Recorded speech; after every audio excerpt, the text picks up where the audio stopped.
Hi, I'm Ashton, and today I want to share with you a slightly experimental makeup look, as well as my first actual video essay. It's on a topic that I find really interesting to explore, and I did a shit ton of research and a shit ton of script writing to create this for you guys, and also for myself, because I'm interested in it. Before I get started, I wanted to mention that all of my sources and any media I reference will be included, linked in the description, chapter by chapter, so if you want to check any of that out, I would highly encourage you to. And with that being said, I really hope that all of you enjoy watching this as much as I enjoyed creating it. Queer. History, Politics, and Reclamation. A video essay by me. Chapter 1. A Definition and Etymology. Queer is a word that hasn't always been used the way that it is today, as is the nature of language. It first appeared in the English lexicon in the early 16th century, likely from the German word queer, meaning oblique or perverse. In English, it means essentially the same thing, differing in some way from what is usual or normal. Odd, strange, or weird, according to Merriam-Webster. It was popularized with the northern colloquialism "there's not so queer as folk," as well as many other phrases like "up queer street." Also, according to Merriam-Webster, queer is sometimes disparaging and offensive towards people that are not heterosexual and or cisgender. But how did it come to mean that, and is it still that negatively charged? That's what I would like to discuss today, but first I believe that I should provide you with Chapter 2, A Concession. Personally, I do identify as queer. My queerness, while not completely encompassing who I am, is a large part of me. My gender is complex, and my orientation can be hard to explain, so calling myself queer is an easy and comfortable way of expressing that my existence goes against the cis-heteronormative mold. It's one word for what might otherwise take a paragraph. It allows me to claim one identity, queer, and that gives me freedom. When I call myself queer, I'm not obligated to explain my gender or my transition or my coming out to anyone. I don't have to detail my demisexuality, why I prefer being called pansexual over bisexual, or describe how fucking my boyfriend is gay even though I'm trans. Using the label queer allows me to embrace all of that for myself, but it gives me the option of explaining it to others. Allowing myself to be unapologetically queer does put me in danger, but it gives me a level of personal freedom that I am willing to fight tooth and nail for. I love being queer. I love queercore music, and I love reading and discussing queer theory. I love bonding with others who see queerness in similar ways that I do. I'm pretty clearly, or queerly if you will, not someone who goes with the grain on a presentation level or even on a political or philosophical level. My queer identity feels like something that reflects that. For me, it's a celebration of the radical history that makes up the reclamation of the word queer, as well as an identity that makes me feel powerful, comfortable, and like myself. That said, not every LGBTQ+ person is comfortable with being called queer, and I believe that is equally as important to recognize. Not everyone knows about the impactful history of the word's usage. It's not something taught in history classes or even celebrated widely online. But before we take our little deep dive into that history, I want to discuss what makes a slur a slur. Chapter 3. What is a slur? A slur is any pejorative term that is used in a tangibly negative way and is usually targeted towards a specific group such as Romani people, black people, gay people, etc. Slurs are also often used in tandem with physical violence in order to further marginalize already oppressed classes. Let's take one of the most notorious slurs as an example of how this dynamic works. The N-word, historically used towards enslaved black people, is a word that holds a lot of power. Even today, when the N-word is used by non-black people, it still carries a lot of weight. Non-black people shouldn't use the N-word, and at this point, that's a pretty commonly accepted theme among anyone who has ever talked to a black person. The violence and bigotry that the N-word carries with it, though, isn't something that I'm intimately familiar with, and it's not mine to explain. I'd recommend that you seek out content by black creators in relation to that topic instead of listening to me. For a starting point, I've linked some videos, articles, and people in the description that I've learned a lot from over the past few years. Of course, there is a larger discussion to be had about what makes a slur a tool of oppression, but that's a whole nother video essay. The way that I and many others see it, it has to do with power relations and systemic issues. This is why words like the N-word, the B-word, and the G-word are widely considered slurs, but something like cracker, which is used towards the oppressive class, isn't. White people have oppressive power, so words that could in theory be used against us don't really hold much weight. In a similar vein, cisgender and heterosexual people have oppressive power over those that aren't that. When queers like me joke about cishets being heteros or breeders, we aren't using those words as slurs because cishets are not oppressed for being cishets. If I were to kick a homeless person because of their lack of wealth, that would be classism, but, if I were to kick Jeff Bezos because of his wealth, that would be praxis. My point is, there's a difference in making jokes about an oppressive class and making jokes about an oppressed class. The latter can result in real-life consequences, like increased violence and increasing comfort with bigotry that's already present. Slurs that look down at an oppressed class, even when they may be used as a misled attempt at a joke, can do damage. So long story short, the power that comes with a slur isn't just because of that word, it's because of the history and the violence and the power dynamics behind that word. So for the purposes of this video, the definition that I'm going to use for a slur is a pejorative meant to negatively target a particular group. With all of that covered, I think it's about time to move on into what makes the word queer a slur. Chapter 4. Queer as a slur. Queer is a word that targets anybody that's not cisgender and or heterosexual. Some people argue that it only really applies to people who like those of the same gender, but I would say that it applies to those who are gender variant as well. Unlike the T slur or the F slur, people that use queer don't really give a second thought as to who they're targeting. Queer isn't used specifically towards gay men or bi men or lesbians or bi women or trans people or gender nonconforming people. Rather, it's hurled at anyone who doesn't fit the cis and heteronormative mold. It's not meant to demean anybody in particular in the LGBT community. It's only meant to demean people who don't fit the cishet standard. And that's literally anyone in the LGBT community. The first recorded use of the word queer as a slur was in 1894, thanks to the Scottish gentleman known as John Sholto Douglas, the Marquis of Queensberry. The first use of the word comes with what I believe is quite a story. The Marquis had two sons, and one of them, Francis, had a love affair with the man that he was working for. Unfortunately, Francis also died early due to an unknown cause. The Marquis, knowing of Francis's gay affair, wrote a letter to his other son, Alfred. His letter referred to the late Francis's boyfriend as a snob queer. Unbeknownst to the Marquis, however, Alfred was also involved in a gay relationship. Alfred exchanged extremely romantic and occasionally steamy love letters with none other than Oscar Wilde, who's a notable writer, anarcho-socialist, and, of course, a gay. Write me a line and take all my love, now and forever, always and with devotion, but I have no words for how I love you. I want to see you. It is really absurd. I can't live without you. I think of you all day long and miss your grace, your boyish beauty, the bright swordplay of your wit, the delicate fancy of your genius. So surprising always in its sudden swallow flight towards north and south, sun and moon, and above all, yourself. You must not make scenes with me, they kill me. They wreck the loveliness of life. I cannot see you so Greek and gracious, distorted with passion. I cannot see your curved lips saying hideous things to me. Don't do it. You break my heart. That's pretty damn gay, if you ask me. As I was saying, the Marquis of Queensberry, who was so outraged and disgusted by homosexuality, that he not only introduced a brand new slur, but hunted down Oscar Wilde for being gay to imprison him, had two gay sons.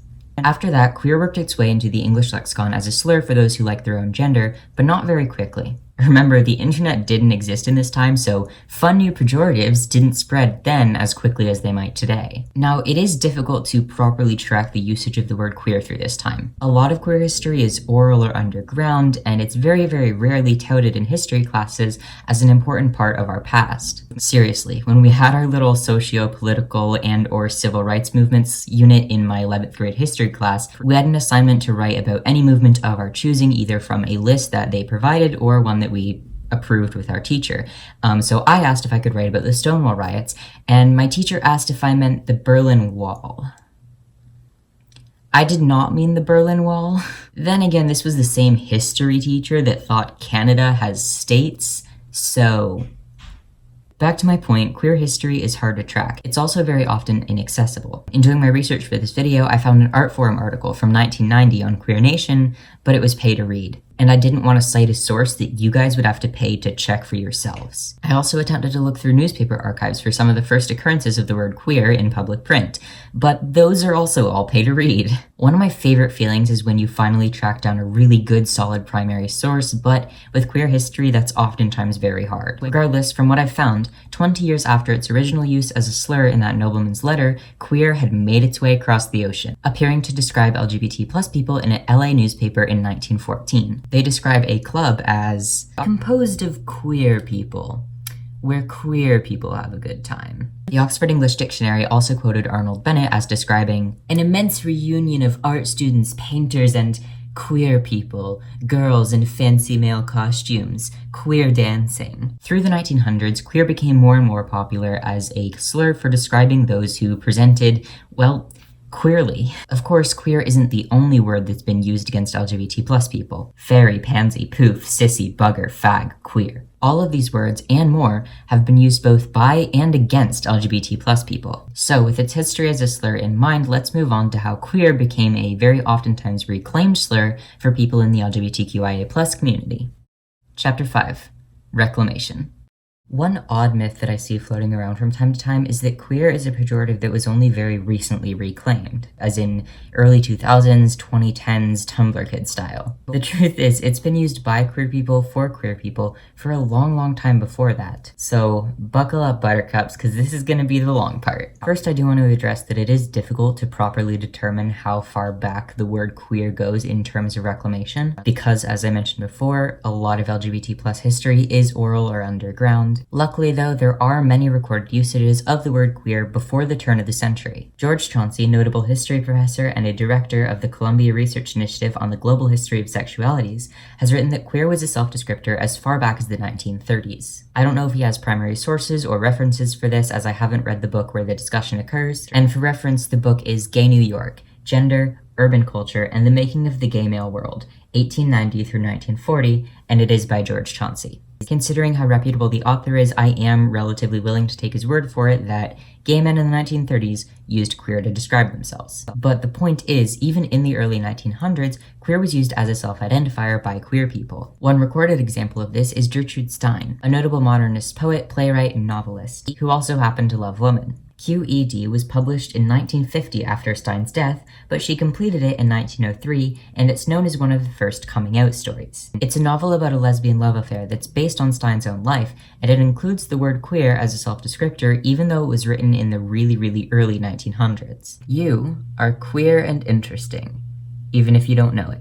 She is queer and will interest you, and you are queer and will interest her. Stein was also a Nazi sympathizer, so I wouldn't necessarily recommend taking her on as your queer icon, but she is also dead, if that provides any closure. One prominent community where queer has been reclaimed for a long time is the queercore scene. Birthed from the wider counterculture of punk, queercore is a subgenre composed of angry, queer punks, fanzines, feminism, DIY culture, and, of course, music. G.B. Jones and Bruce LaBruce's zine, GDs, originated in Ontario in 1985, and is commonly credited with kicking off the queercore movement, originally giving it the name of homocore. LaBruce and Jones later renamed the homocore movement to queercore because they believed that it reflected the wider diversity of gender and sexuality that wouldn't all fit under the umbrella of homo. They believed queer was a prefix that would include far more LGBT plus people than homo could. Their zine highlighted songs with queer themes, featured photos of beautiful men in leather, and encouraged more punk groups to create music based on the queer experience. Outpunk was another piece of media that originated as a zine and actually developed into a short-lived record label. Outpunk introduced tons of queercore groups to the scene, and its creator Matt Wobben-Smith also worked to combat homophobia within punk rock. It was for a time considered a pillar of queercore. Of course, queercore also has its fair share of music. Pansy Division, Tribate, and Limp Wrist are a few of my favorite older groups that feature queer-focused lyrics and band members. It's a genre that's still going strong, with dozens of musical groups that may be considered a more modern version of queercore. Some of my personal favorites include Against Me, The Butchies, Hunks and His Punks, Gloss, and the Dog Park Dissidents. If you want some song or album recommendations too,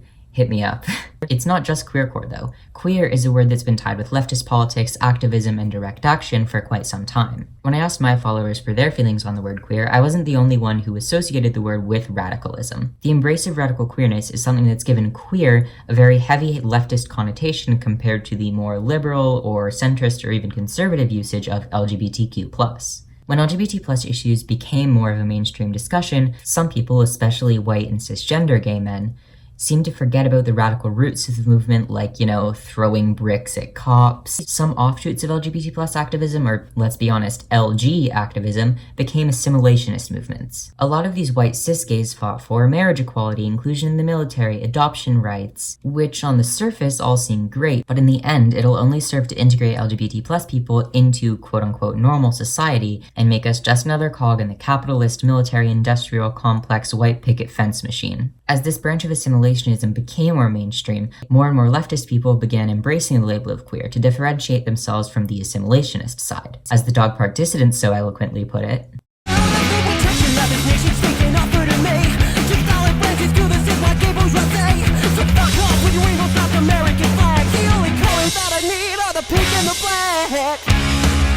seriously, the song is a bop, but the lyrics also do have some really solid anti-assimilationist messages. And it points to one of the reasons that I personally love using queer. The word inherently has a sense of rebellion. It's in the definition. Queer is not normal, it's odd, it's out of place, and that might not resonate with all LGBT plus people, but for me, it does. By calling myself queer, I acknowledge that my existence is outside of the cis and heteronormative standard. And for me, that's just far more fulfilling than having 2.5 kids behind a white picket fence. But at the end of the day, pushing for surface level LGBT plus rights can be productive, but it's still only surface level. Giving women voting rights didn't end sexism. Ending slavery and ending Jim Crow laws didn't end racism. Social security didn't end classism. Similarly, marriage equality won't end homophobia, and trans rights will not end transphobia. Of course, I'd prefer legal protection to the lack of it, but legal equality is not and never has been an effective placeholder for liberation. Speaking of liberation, let's get back to another early usage of reclamation of queer. In 1990, Queer Nation was born out of increasing anti-gay violence. They're a direct action group that fights homophobic violence, and they're one of the first recorded radical and purposeful uses of the word queer. In their own words,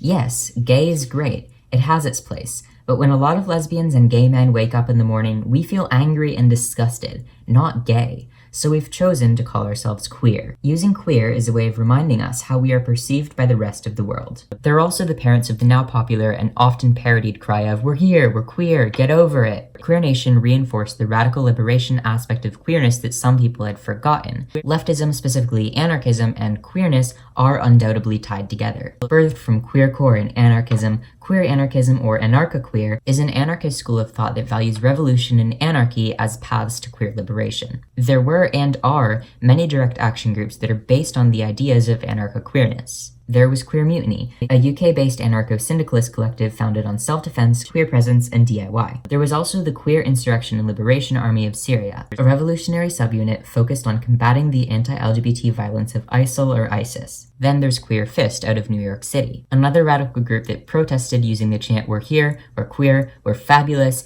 don't fuck with us," which is not only a fucking iconic slogan, but an obvious reference to Queer Nation's rally cry as well. They focus not only on anti-capitalism and political activism, but also on anti-assimilationist movements, speaking out against groups like the HRC and gay Republican groups. Yes, those exist. And that's just a few of the radical organizations that use queerness not only in their platform, but in their names. Stepping aside from leftism, queer is also, put simply, a really convenient word. It encompasses anyone that may be under the giant LGBT plus umbrella, not just the L's, the G's, and the B's, but orientations like pansexuality, asexuality, aromanticism, polysexuality, abrosexuality, etc. On top of that, although transgender is an umbrella term, not all trans people are just binary trans men and trans women. Gender fluid, genderqueer, demigender, gender flux, third gender, agender, and other non-binary identities exist under the LGBT plus acronym. They're all just smushed into the plus. Queer is helpful in this case because it removes the hierarchy that inherently comes with an acronym that ends in a plus sign. The plus sign is an effective way to show that other orientations and genders are under the LGBT plus label, but it also makes it pretty obvious which ones are seen as the most prominent. It's the 4 at the beginning of the acronym, which is often also used without a plus sign. Gay people aren't inherently more LGBTQ plus than non-binary people, but it may seem that way when gay is in the acronym and non-binary isn't. Using queer instead avoids that issue really easily. This convenience is often put into practice in media and academia as well. Queer theory and queer studies sound a heck of a lot better than LGBT plus theory or LGBT plus studies. The title of this book would be a lot less pretty if it included an acronym, and the editor even acknowledges that in the introduction. Of course, aesthetics and convenience are kind of shallow reasons to reclaim a slur, but who says we need a reason? If calling ourselves queer makes queer people feel powerful, then why do we need to justify it any further than that?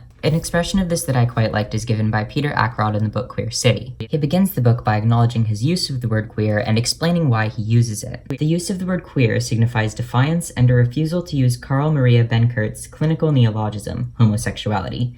Queer can also be constructed as being beyond gender. It is an accommodating term, and will be used as such in this study. So queer people stream out of space and time, each with their own story of difference. Some may consider this to be a queer narrative. Therefore, the queerer, the better. LGBT plus people have been reclaiming the word queer for 90 years, possibly longer. Yes, it's been used in a derogatory way, but so has gay, and nobody seems to have an issue with that as a word for communities. I've been called gay as an insult a million times more than I've been called queer. I've been called a faggot in the men's bathroom dozens of times, but I've never heard the word queer in that setting. However, that's just my perspective, and I'm young. Other LGBT plus people sometimes don't like being called queer. It may have to do with internalized homophobia, lack of knowledge of the word's history, personal trauma surrounding the use of the word queer as a slur, or just a general disconnect from the word's meaning as a whole. Let's explore that side a little bit more. Chapter 6. The arguments against reclamation. It's important to acknowledge that because not everyone in the LGBT plus community is comfortable with being called queer, we probably shouldn't use it as a catch-all. One demographic that seems to be not as into the queer label is older LGBT plus people. This is pretty understandable. Queer is kinda antiquated as slurs go, and it's a lot more trendy to call your local gay a faggot. There are people 50 years ago, 25 years ago, even today, that use it in a negative light, and older gay people likely have much more experience with it being used as a slur than someone my age does. Some of them are on board with its reclamation, but not everybody's so happy about it. For example, James Pierron wrote an article for the Huffington Post when they changed their gay voices section to queer voices. Pierron states, "I don't find the use of the term liberating. I find it traumatic. Maybe if my life experiences were those of the younger team members who run this page, I'd get some cheap thrill out of using the term. I don't. I just relive a lot of suffering because of it. It is a part of who I am. I can't change what I experienced." The whole article is in a similarly condescending tone. Pierron is gay, not queer, and he wants you to respect that.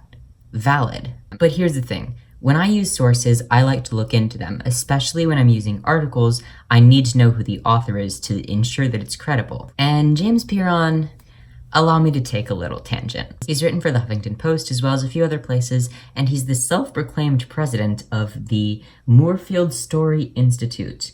There's next to nothing about this institute online, despite Pierron claiming it as a nonprofit that is in the process of getting a 501c status. I also feel it's significant to point out that he is very intent on letting you know that he's a libertarian. Libertarians are about 70% white, and judging by the two pictures of who I assume to be Pierron that I found online, the man is very Caucasian. Now, I only bring this up because in the article describing why he feels queer is traumatic, he uses the N-word, and I'm just not too sure how much I value the opinion of a white libertarian man's views on slurs when he clearly has no issue typing out and publishing a slur that belongs to a marginalized group that he is very clearly not a part of. At first, I didn't want to talk about this guy because of all of that, but when you look for testimonials or articles or any research opposing the adoption of queer into more mainstream LGBTQ plus use, I always found Pierron's article on it in the first page of search results. Therefore, I felt that I should address his argument and point out his apparent lack of credibility as well as his logical inconsistency. Let's move on to Mark Siegel. He's a much more reputable gay person. He was at Stonewall and he was one of the original founders of the Gay Liberation Front. He's another activist that has been relatively outspoken about his mixed feelings with the reclamation of queer. He's also a pioneer in gay media. He founded the Philadelphia Gay News, and I find this is relevant because somebody who works in a media journalism setting likely has a lot of experience with language and how it impacts people. In February 2016, also in reaction from Huffington Post changing from gay voices to queer voices, Siegel published an article entitled The Problem with the Word Queer. While I don't agree with all of Siegel's points, I did highly appreciate this part of the article. Maybe we should attempt to solve some of the hardcore issues in our community rather than spending time debating semantics. While all individuals have the right to identify with whatever term or image they wish for themselves, and that should be respected, if you spend any capital or time on this, you're ignoring issues such as homelessness, poverty, employment discrimination, the need for housing to protect our seniors, and anti-trans violence. While I agree with the sentiment that semantics are the least of the LGBT+ community's worries, I still think it's important to address where the discussion of is it okay to reclaim queer comes from. I find that conversations about whether or not it's okay to reclaim queer happen more often in liberal spaces than leftist ones, and leftist groups like the 5 that I mentioned earlier tend to do the actual work with housing and discrimination and all of the things that Siegel is arguing we need to be focusing on. I'm not saying it's a correlation, but I do think it's an interesting pattern. And I suppose that's a part of why I wanted to make this video in the first place, to expose more people to the rad and radical history of the usage of queer. When people are more open to using that sort of radical language, I'd imagine they'd be a lot more likely to join groups that use that language that may be more productive in mutual aid and setting up shelters and doing anti-fascist work. So yes, there are more productive things we could be doing, but I don't think that means we shouldn't be discussing the semantics, politics, and reclamation of slurs, especially when they are really polarizing ones within a community. It can be an interesting and engaging discussion, and sometimes that's what you need to feel comfortable with a word that'll allow you some self-empowerment. What I also found interesting is that a little bit over a year after writing that article, Siegel published another article that casually used queer community in its headline. Maybe he has less reservations about its use now. Over the course of writing this video, I also made an effort to talk to as many L's, G's, B's, and T's that I could find that weren't comfortable with the usage of queer. What I found was that the vast majority of them don't dislike it purely on the basis that it's a slur. They may even be aware of the radical politics behind it, but what they do know is that the word has been used against them personally, and that's what matters to them. The other common response that I got was that people didn't necessarily dislike the word, they just weren't as comfortable with it as they might be with something like gay, bisexual, or trans. The word queer simply doesn't suit who they see themselves as, and that's okay too. And I guess I understand that too. While more radical people like myself don't really understand the desire to even come close to assimilating, that's all some people want, to be normal, to be accepted, not to be out of the norm, not to be queer. So, what have we learned? Chapter 7, The Conclusion. For me, using queer to describe myself is empowering. I like making a word that's been used against me into a positive and a powerful thing. I connect with its radical roots, the music of queercore, and the politics of queer nation. However, not everyone feels that way, and I don't think it's my place to tell them how to feel. As great of a word queer is for me, others still need their space from it, and that's alright. LGBT+ people aren't a monolith, and unless I know that everybody I'm referring to is comfortable with being called queer, I'm still going to make an effort to avoid using that as a catch-all. For now, while not 100% of LGBT+ people are comfortable with it, it's a word that I'll keep to myself. I'm here, I'm queer, and you'll have to get over it. But if you're not a cishet, and you're here and you're not queer, then I have to get over that too. All in all, self-determination is something that I will always fight for. I believe that individuals should have autonomy over their own bodies and, by extension, the labels that are used for them. While queer may be a comfortable word for me and many other radicals in the LGBT+ community, the truth is it's just not comfortable for everybody yet, and it may never be. Sure, saying LGBT+ takes a little bit more time than saying queer. It gets easier with practice, and at the end of the day, I would rather have a little bit of a tongue twister and include everybody than use a word that makes some people feel alienated. So if you want to reclaim the word for yourself, you should feel more than welcome to, but don't force it on other people if they aren't okay with it yet. You can embrace its radical history as much as you want to, and I would highly encourage that you look more into it if you're super interested like I am. But if the community isn't ready for it to be a community word, then I don't think it needs to be.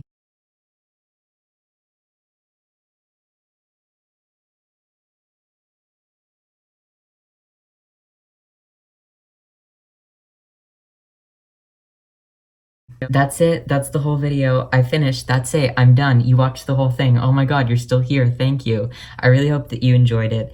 And I feel like you can tell how excited I am. Like, I just finished filming all of this, and now I just have to edit and upload and do all the metadata, but that's the easy part. I mean, editing's not the easy part, but filming and writing was the hard part, and that's done, and I'm so proud of myself. If you like this format of video, or if you have thoughts on anything that I talked about, please let me know. I would love to hear all of your feedback, positive or just constructive. I'm really excited to put this out on the internet and see what kind of response it gets. Yeah, I worked really hard on this, and I hope that you guys appreciate it. And I think that is all. Thanks for watching even past that little black screen that you just saw. Goodbye. I hope that you learned something or were interested in this format or this new, like, thing that I'm trying out. I don't know, we'll see. And I'll talk to you later, maybe.